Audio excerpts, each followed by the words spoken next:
Hello? Hello?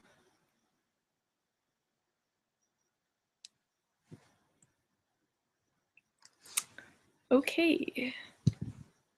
Is this working?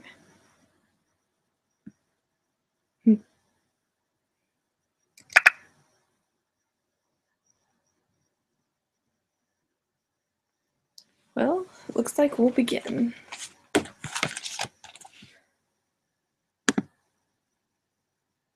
Let me just open the...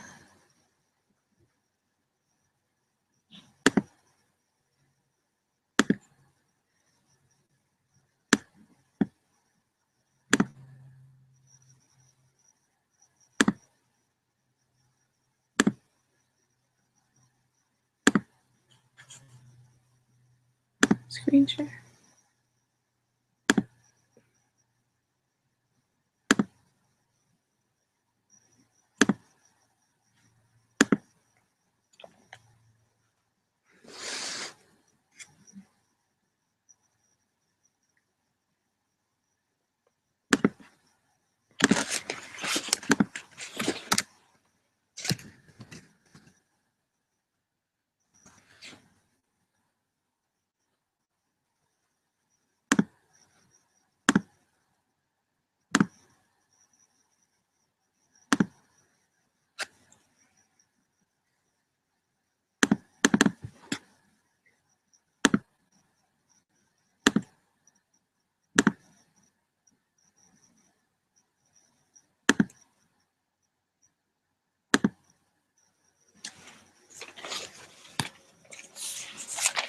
Okay, well, let's see. So this is my second quarter presentation for my independent study. I don't know if this is really working, but okay. Let's begin. So my independent study is on the intersection of gender and intelligence. When I first started the independent study, I thought about doing feminism and giftedness, and I kind of combined the two. So I'm studying gifted girls and other groups that are being left behind and how to combat that, and using feminism, feminist-informed pedagogy to kind of combat that. And my end-of-year product was going to be some kind of workshop, either for students or teachers. So I guess let's just jump right into things. I don't really know if this is working.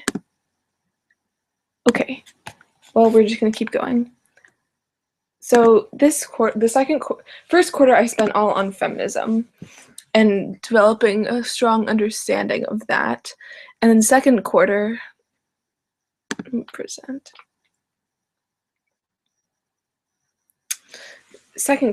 I spent on intelligence and giftedness. Well, it began with intelligence as like a precursor to giftedness, and I moved into giftedness. So third quarter, I'm going to combine quarter one and quarter two to develop those thoughts and kind of really feel where I'm going. So the first thing I studied was the theories of intelligence and Charles Spearman's G factor, and the idea that certain things underlie all intelligence, and if you possess one, you kind of possess them all. And then Howard Gardner's 8 different types, originally I found it as 8, and then I realized that I was using an AP psychology textbook from maybe 7 years ago, and now it's been updated to 11. So the different types of intelligence are linguistic, logical, mathematical, musical, gustatorial, olfactory, touch, bodily, kinesthetic, naturalist, intrapersonal, and spatial, and creativity. So linguistic is like verbal vocabulary use of words. And logical, mathematical is exactly what it sounds like, logic and math. Musical is the ability to hear tone and rhythm. Gustatorial, olfactory, that's smell and kind of taste. Like someone that would have that skill would be like a great chef or something of that sort. And touch would be like a sculptor of some sort. Bodily kinesthetic, that's your athletes like Michael Jordan, etc. Naturalist is like a strong connection to nature. Interpersonal is interactions with other people. Intrapersonal is oneself. They have an accurate perception of their self. Maybe they're really good at philosophy or theology or mediation. And then creativity, the ability to create something novel and spatial.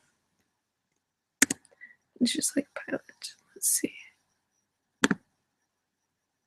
Still, I can't see if anyone's watching this. Okie dokie. Let's just continue. So then we move on to Robert Sternberg's theory of intelligence, which is those three. So componential is kind of analytical skills, sees different solutions that others might not see. Experiential is there are two different types of experiential intelligences. Novelty, which is like new ways of finding a solution, and then automated is there's no extra thought in doing something over and over. Then contextual is like practical, street smarts. And Sternberg kind of asserted that these aren't like your intelligence isn't just restricted to one of these. You could have all three of them in very high capacities. So then I moved on to what is gifted and talented. So there were a bunch of different definitions that I found throughout my research, and this one kind of stuck out to me. So giftedness is asynchronous development in which advanced cognitive abilities and heightened intensity combine to create inner experiences and awareness that are qualitatively different from the norm. The asynchrony increases with higher intellectual capacity. The uniqueness of gifted renders them particularly vulnerable and requires modifications in parenting, teaching, and counseling in order for them to develop optimally. And that came from the Columbus group. So I kind of liked that one because it didn't have just intelligence and it didn't have just personality. It kind of had a combination of both.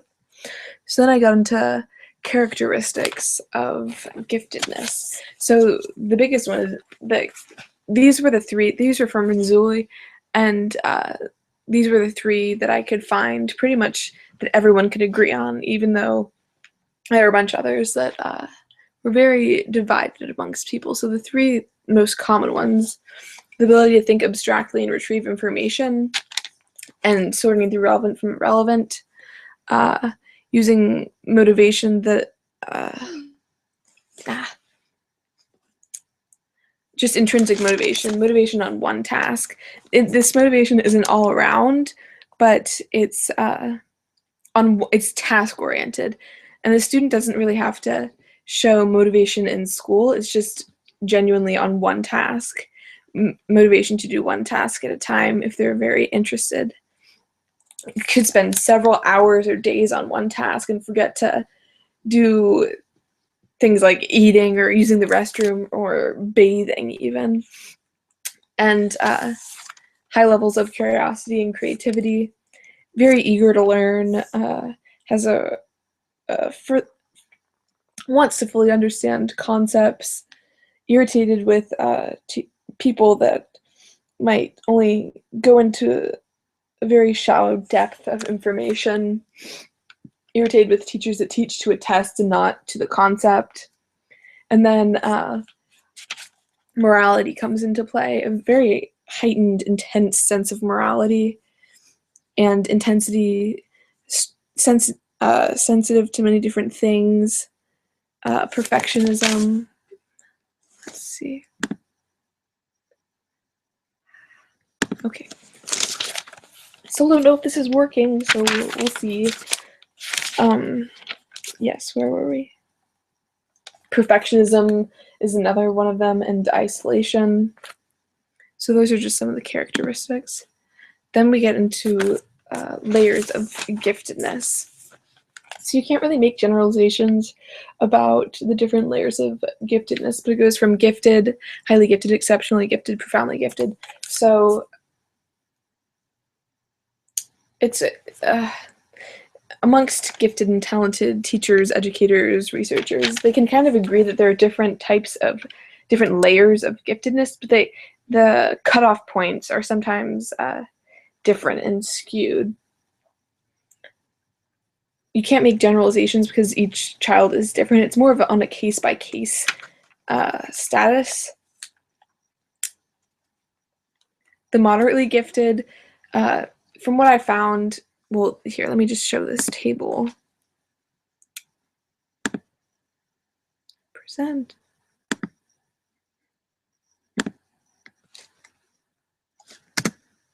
So this is the table that I found for the different layers of giftedness. And they all kind of are similar, but also somewhat different with their numbers. And let's see, oops. So one thing that most researchers can kind of agree on is that moderately gifted students can still benefit from normal classes with maybe slight differentiated instruction or pull-out classes, but highly gifted students, that's not as common. They definitely need more help or push or something different. They need more, yes. And then, let's see. And also another thing coming into play with identification is twice exceptionality. It's definitely harder for them to identify those students because they just kind of fly under the radar. So I'm going to talk about the process of identification, and that's so students can receive the benefits of gifted and talented education. Let's see, so the process. The child has to be identified to receive services, and this can be initially done by a teacher recommendation or a parent recommendation. Teachers see them in the class and can see how they behave as compared to the other students, and parents have most parents can kind of get a feel for what's right and what's not right, what's asynchronous in their development. And then the next thing that comes is choosing the right test to showcase the student's abilities to the highest degree. And with testing can be somewhat controversial, and there's testing ceilings, and you really have to find the right test for the student because the student may produce a lower score if the child isn't globally gifted. So you have to be really careful about that. And testing isn't the only factor in the identification of a gifted student. There's behaviors and personality traits that can definitely help. So then once the child is identified, there are a couple options for the student. They can have an accelerated schedule, so they can maybe skip a grade or two or more. Curriculum modification, kind of differentiated instruction, enrichment, pulling students out of class to be with other students. Okay, so programming. So the consensus is that gifted and talented education is needed, but how that's done is more of what's in question. And maybe there isn't, it's on a case-by-case basis. It's not on this is the answer for everyone. Oh, anyone? Looks like we have a viewer. I don't know if this is even working. Okay, well, I'm just going to continue. So programming can be really quite different based on either the school district that your child is in or what's offered. So the consensus is gifted and talented education is needed, but it's how it's in question. And there isn't really a right or a wrong. There can be a right or a wrong answer, but it's based on what the individual child needs. So you can do grouping for specific content, reading or math, self-contained classes, or even magnet schools, which is kind of the most extreme option. And research shows that magnet schools, the students perform the highest, but non-magnet schools can still be effective. Most of the problems arise from inconsistency with programming from school to school and district to district that can be very different. There's not one uniform program. And the biggest complaint from parents is that differentiated instruction isn't differentiated instruction. The child is just getting more work, and that's not what differentiated instruction should be.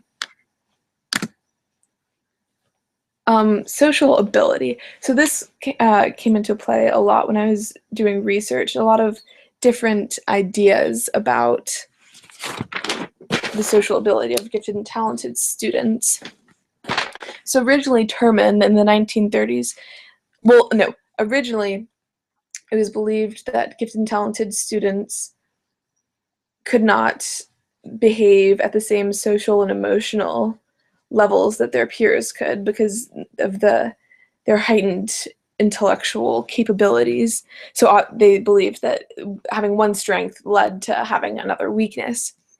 And then Terman in the 1930s disproved this, the idea of social emotional weaknesses amongst intellectuals, gifted and talented youth, but his research methods were questionable. They were somewhat sexist and racist means, and he kind of skewed the data with the most gifted students, so that's kind of very questionable. And then a more recent research, Gross has their research showed that gifted and talented students were more on par with their chronological peers. And then they're very divided about that. So, but one of the more recent studies believed that the more profoundly gifted the student is, the higher the correlation between being socially and emotionally isolated from their peers. But research still seems divided. Okay, so we move on into the myths of gifted and talented education and stuff. So, well, the first one is that mixed ability classrooms always benefit all children. I was reading a study from Fordham, and 58% of teachers admit to not having professional development on teaching the brightest kids, is what they called them, and 73% agree that their brightest kids are bored and under-challenged in a general classroom and not given the chance to thrive. So they kind of need that extra help outside class, whatever programming is available in their district.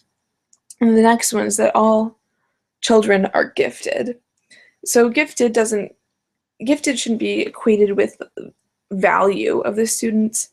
So of course all students have strengths and positive attributes, but that's not what giftedness is. It's an advanced capacity to learn with curiosity and an ability to apply that to multiple disciplines. And this does not equate to the child's value. The giftedness means they're identified as having unique learning needs, to continue. So a lot of parents argue that the gifted and talented students have a better education than in the general education classroom. So this isn't really a problem for them. The problem is developing better education for all students instead of just one group. And then the next myth is that all gifted and talented students do well in school. This is simply not true. Even most of the students it can be easiest to identify the students that are kind of not the teacher's pet, but the teacher's pet. They behave well in class and do all that's expected, and the teacher just believes that those are the gifted and talented students, which may be true, but not necessarily. They might not be doing well in school because the motivation isn't there. They might be bored or frustrated. Twice exceptional. They might not be globally gifted. They might just have one specific content area that they're best at. And another thing is saying that all gifted and talented students, they can just be in AP classes. That's just the answer. That's not the answer. AP tests or AP classes are very limited to their subject, and and most districts, AP classes are only offered to 11th and 12th graders, so that's kind of confusing. And AP classes can be harder, but not necessarily extra enrichment. It's just more work and just exhausting instead of quenching the thirst for knowledge. The next one is that gifted and talented students are polite and well-behaved. That one's, if anything, the research that I've read through was the complete opposite. They may have problems respecting authority and through different means. And the next one was that giftedness can be created by training and attitude through their parents. Giftedness can't be created. That's just kind of ridiculous to think that it can be pushed on someone. And that gifted and talented children are products of pushy parents, while that parents may be able to showcase their child's traits better through certain means, but that doesn't mean they can create it. They can make the appearance almost, maybe. Yeah. And then we get back to the all gifted children have problems socializing, and that gifted kids should be with their kids at their chronological age, or they won't ever be able to get along with people their age. That's just kind of exhausting to say. The next one is that gifted children have to plateau. And this is the thought that it's just inevitable, and it's up until the point where the child plateaus, it's just a hassle for teachers to teach them. And it's kind of like they're so bored that one teacher described it as they're so bored that they finally gave up trying. And another one claims that plateauing is good because they need to learn how to be bored, and that it's going to benefit them in the long run, since they could be bored the rest of their life or through whatever academic means. And plateauing is seen as a positive thing, as some teachers are frightened of their students being smarter or more intelligent or whatever than them. So that's kind of most of what I studied for the second quarter. I guess it's kind of hard to fit it all into one presentation, but for the next quarter, I'm going to really combine the first two quarters, combining feminism and gifted and talented education, and study more on giftedness and gender and how the two affect each other and the societal implications of that, and kind of the perception of intelligence in society and gender and how the three of those intersect. And I'm going to get into women and science, technology, engineering, and math. I'm going to get into those fields a little bit and see the wage gap and other things like that, and see how they're pushing on each other. And my final product for the year is probably going to be some kind of workshop that I'm thinking of doing. Let's see if this is working. Some kind of workshop for either students or teachers or of some sort. And then my bibliography. So I guess now I'll move into the question and answer period. I don't know if anyone's even watching. Just hello, question and answer.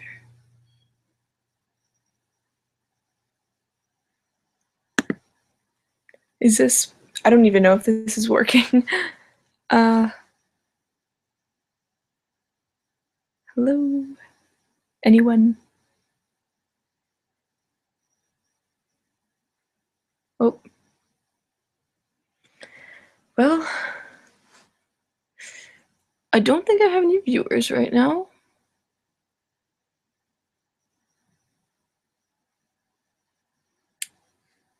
Can't tell if this is,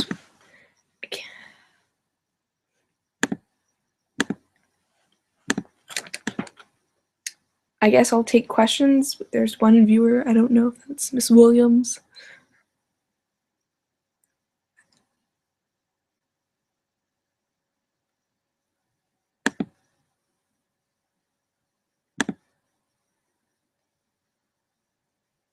I'm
gonna try and investigate, see if this is actually working. I have no idea if this is actually working.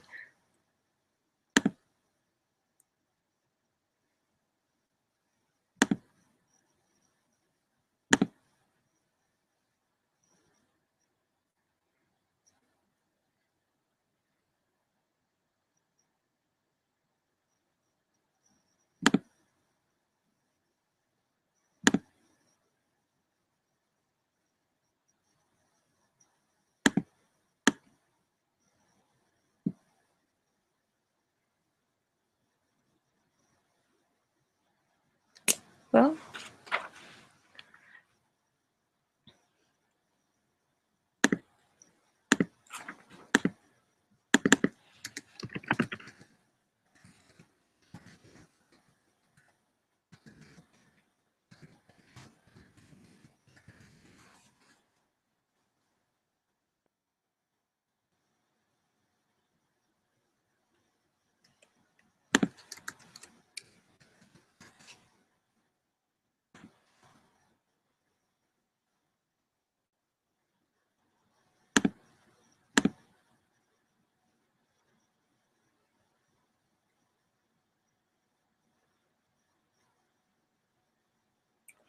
I guess I'll just stay on for a little while in hopes of a viewer.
Anyone?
Hello?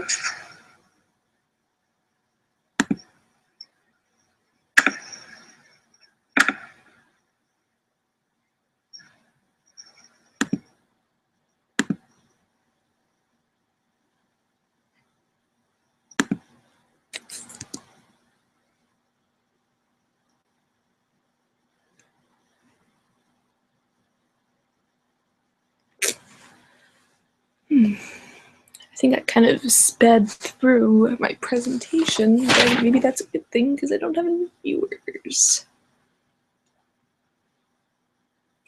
Anyone? Is my view count broken? I don't think so, but if it is, hopefully this is saving to my YouTube.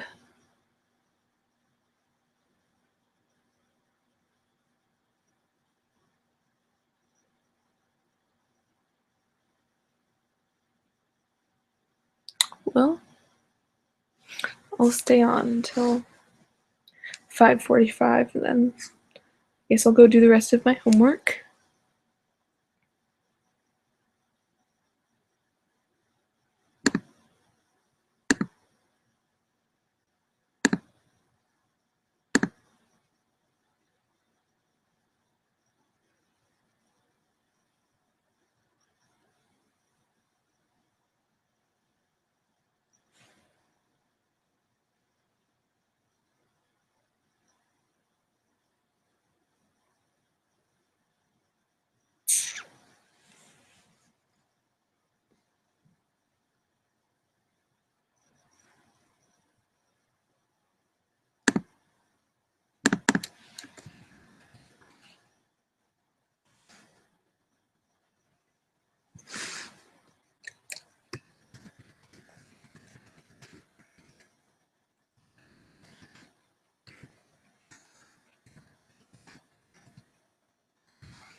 Still no viewers. This is fun. Feeling the love.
This is real fun, guys. I don't know, maybe people are watching. I don't know. It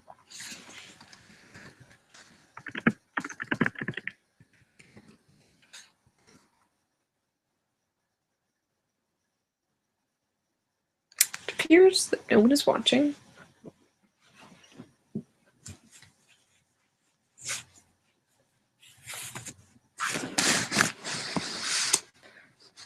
I'll just continue to wait. I'll wait it out. You do.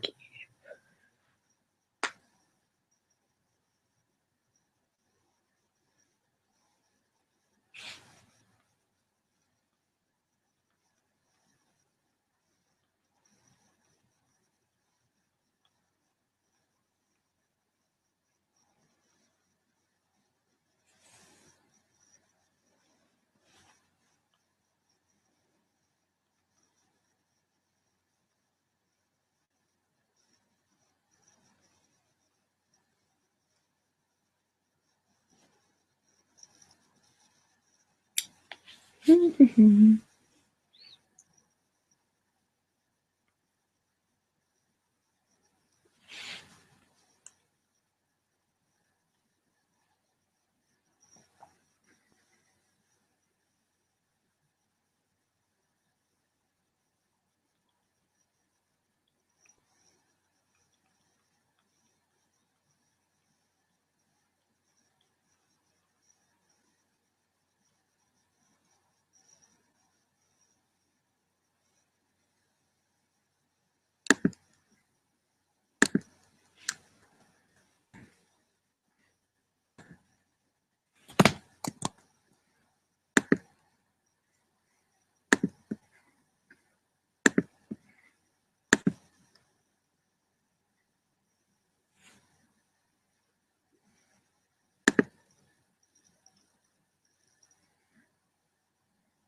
anyone?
Well, this has been real productive. Real productive. I think I'm gonna wait a couple more minutes. Then I'll close it out because I don't think anyone's coming anytime soon.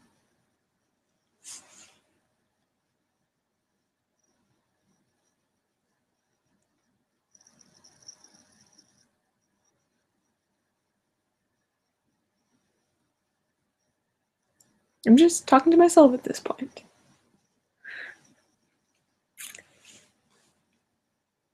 Oh, this is real life.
I'm just gonna keep saying I'm gonna log off, but there's just, I guess I'll stay on until 6:30, maybe.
I continue to wait. Anyone? Anyone?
Anyone? Anyone left?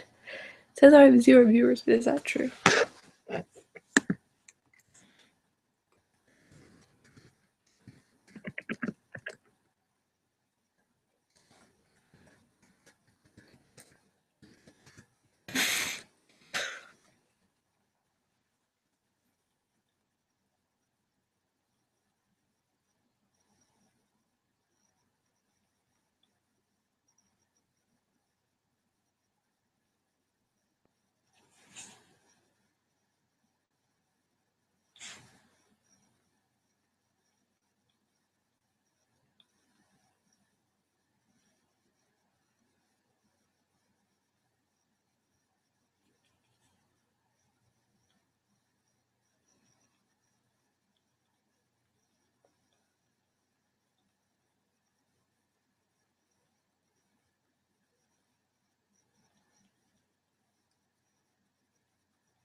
Well, last 2 minutes, guys. Any questions? Any questions? Anyone have any questions? I'll take any questions. Come on. Any questions? Gifted and talented education. Come on. What a joke.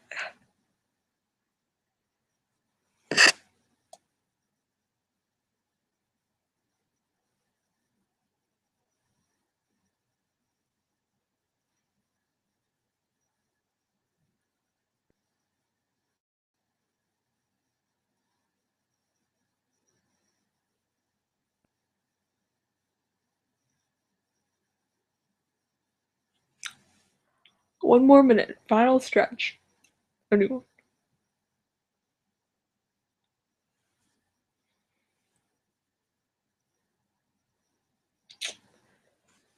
Last couple seconds and then I'm going to close it out.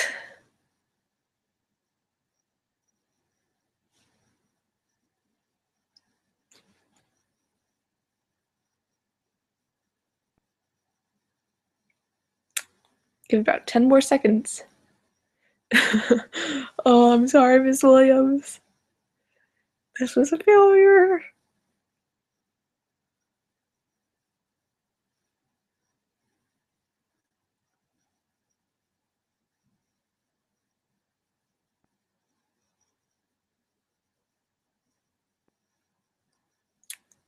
Well, it looks like I'm going to be wrapping it up. I guess if anyone has questions, they can email me or... Yep. Well, this was real successful. Thanks for joining me. All my whole 0 viewers. Great. Fantastic.